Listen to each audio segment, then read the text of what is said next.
এদেশের সভ্য, ভদ্র এবং রুচিসম্পন্ন সাধারণ মানুষের মাথা ব্যথার নতুন নাম হলো ওয়েব সিরিজ। সাধারণ সমাজ, এমনকি বিশেষ করে যুব সমাজের চরিত্র ধ্বংসের অন্যতম হাতিয়ার হিসেবে ব্যবহৃত হচ্ছে এই তথাকথিত ওয়েব সিরিজ।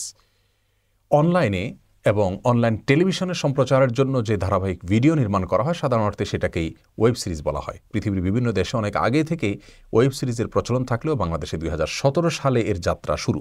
সম্প্রতি কয়েকটি ওয়েব সিরিজ এর নগ্ন, অশ্লীল দৃশ্য এবং সংলাপ গোটা দেশের সমালোচনার ঝড় তুলেছে। এমনকি খোদ বামপন্থী অনেকগুলো মিডিয়াতে এ নিয়ে রিপোর্ট হয়েছে।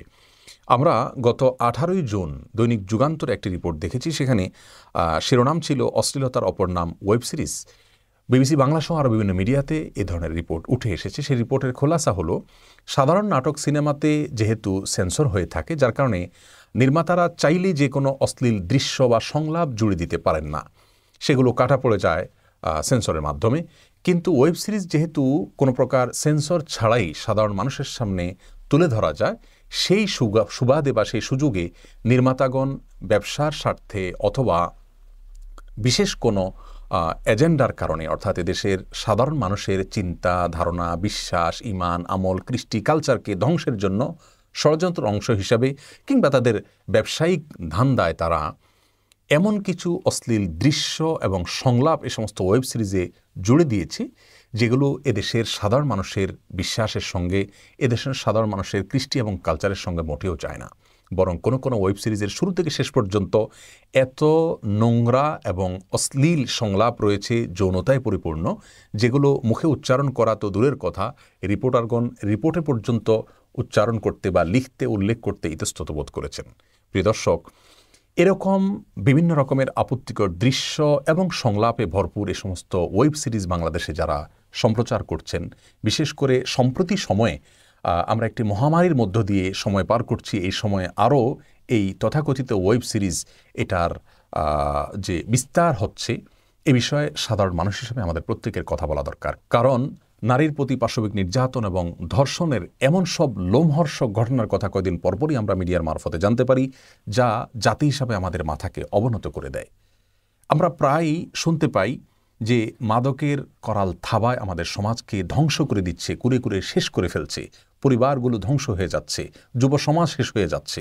প্রিয় দর্শক, একদিকে তথাকথিত এ সমস্ত ওয়েব সিরিজের মাধ্যমে যুবকদেরকে আপনি সুরসুরি দিবেন, তাদেরকে আপনি উত্তেজিত করে তুলবেন, তাদের পাশবিক শক্তিকে আপনি জাগ্রত করবেন এবং তাদেরকে যৌন উন্মাদনা তাদের মধ্যে সৃষ্টি করবেন, অশ্লীল বাক্যালাপ তাদেরকে শেখাবেন। এমনকি সে সমস্ত ওয়েব সিরিজে আপনার ধূমপান এবং নেশা জাতীয় দ্রব্যের ব্যবহার খুব স্বাভাবিকভাবে দেখানো হয়েছে বলে রিপোর্টে উল্লেখ করা হয়েছে। একদিকে এগুলো চলবে, আবার অপরদিকে আমরা ধর্ষণ বন্ধ করার জন্য, পাশবিক নির্যাতন থামানোর জন্য নারীর প্রতি এবং মদ তথা নেশা জাতীয় দ্রব্যের ব্যবহারকে সমাজ থেকে দূর করবার জন্য আমরা আহ্বান তুলব। এটা পরিষ্কারভাবে স্ববিরোধিতা এবং সাংঘর্ষিকতা। আল্লাহ সুবহানাহু ওয়া তাআলা বলেছেন, লা তাকরাবুজ জিনা, জেনার তোমরা কাছেও যেও না। কারণ আল্লাহ সুবহানাহু ওয়া তাআলা জানেন, মানুষ যদি জেনার কাছাকাছি যায় তাহলে জেনা নিপতিত হয়ে যায়, যার কারণে অনেক আগে থেকে বাদ দিতে বলা হয়েছে, নিয়ন্ত্রণ করতে বলা হয়েছে। প্রিয় দর্শক, অতএব এই সমস্ত ওয়েব সিরিজের প্রচলন যদি আমাদের সমাজে বন্ধ করা না হয়, তাহলে সমাজ এমনিতেই তো ধ্বংসের দ্বারপ্রান্তে উপনীত, আরও ধ্বংসের চরম পর্যায়ে হয়তো আমরা পৌঁছে যাব। আমাদের পার্শ্ববর্তী দেশ ভারতে পর্যন্ত এরকম অনেকগুলো অশ্লীল ওয়েব সিরিজ বন্ধের ঘোষণা এসেছে কোর্ট থেকে। অতএব আমাদের দেশেও প্রচলিত আইন অনুযায়ী এই সমস্ত ওয়েব সিরিজগুলোকে বন্ধ করা সহজ এবং সেই সাথে আমাদের প্রত্যেকের যার যার জায়গা থেকে এগুলোর বিরুদ্ধে আহ্বান তোলা উচিত এবং দাবি তোলা উচিত। পর্নোগ্রাফি আইন 2012-তে পর্নোগ্রাফির যে সংজ্ঞা উল্লেখ করা হয়েছে বা পরিচয় উল্লেখ করা হয়েছে, সেটা হলো পর্নোগ্রাফি মানে যৌন উত্তেজনা সৃষ্টিকারী কোনো অশ্লীল সংলাপ, অভিনয়, অঙ্গভঙ্গি, নগ্ন বা অর্ধনগ্ন নৃত্য, যা চলচ্চিত্র, ভিডিও চিত্র, অডিও ভিজুয়াল চিত্র, স্থির চিত্র, গ্রাফিক্স বা অন্য কোনো উপায়ে ধারণকৃত ও প্রদর্শনযোগ্য এবং যার কোনো শৈল্পিক বা শিক্ষাগত মূল্য নেই।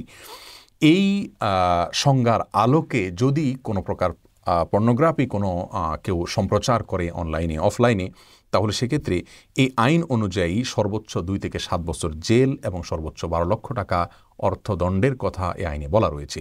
এছাড়াও সাধারণভাবে অশ্লীলতায় আইনি সুরক্ষার আরও বিভিন্ন ধারা আমাদের সংবিধানে রয়েছে, যার কারণে একদিক থেকে মুসলিম সমাজ বিরোধী এই কর্মকাণ্ড এগুলো আমাদের যুব সমাজকে শেষ করবে, আমাদেরকে ধ্বংস করবে। সেই জায়গা থেকে আমাদের প্রতিবাদ করা উচিত। অপর দিক থেকে আমাদের প্রচলিত সংবিধানেরও এটি লঙ্ঘন। সব মিলিয়ে এই অনাচারের বিরুদ্ধে আমাদের প্রত্যেকের যার যার জায়গা থেকে প্রতিবাদ করা উচিত।